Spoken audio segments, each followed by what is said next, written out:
पोखरण के 26 साल बाद भारत से परमाणु पाबंदी हटाएगा अमेरिका, किन कंपनियों को फायदा? पाक को अमेरिका के साथ भारत के बढ़ते रिश्तों के बीच एक अच्छी खबर आई है। भारत दौरे पर आए अमेरिकी राष्ट्रीय सुरक्षा सलाहकार का कहना है कि पोखरण परीक्षण के बाद जो पाबंदियां लगी थी उन्हें हटाया जाएगा।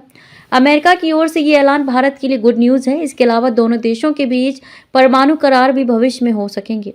मई 1998 में भारत ने पोखरण परमाणु परीक्षण किया था, जिससे भड़के अमेरिका ने भारत की कई असैन्य परमाणु कंपनियों पर पाबंदी लगा दी थी, जिन्हें अब हटाया जाएगा। ये इसलिए भी अहम है क्योंकि बीते महीने ही अमेरिका ने पाकिस्तान की कई परमाणु कंपनियों पर बैन लगाया था और ये कहा था कि वह एक ऐसी मिसाल तैयार करने में जुटा है जो सीधे अमेरिका तक को टारगेट कर सकती है।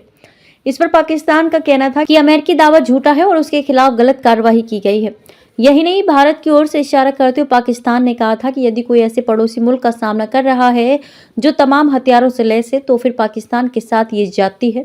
1998 के परमाणु परीक्षण के बाद भारतीय कंपनियों पर अमेरिका की ओर से लगाए गए बैन के चलते आज तक दोनों देशों के बीच परमाणु करार नहीं हो सके हैं। ऐसे में पाबंदियां हटने से भारतीय और अमेरिकी कंपनियों के बीच करार हो सकेंगे। इसके अलावा परमाणु समझौतों की दिशा में भी दोनों देशों के लिए आगे बढ़ना आसान होगा।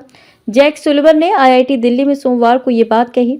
जैक सुलिवन बोले, हटेंगी सारी बाधाएं, अब चलेंगे साथ। जैक सुलिवन ने कहा कि आज मैं इस बात की घोषणा कर सकता हूं कि अमेरिका जरूरी कदम उठा रहा है ताकि भारत की परमाणु कंपनियों से पाबंदी हट जाए। इसके चलते करीब 2.5 दशक से भारत और अमेरिकी परमाणु कंपनियों के बीच करार नहीं हो पा रहे थे।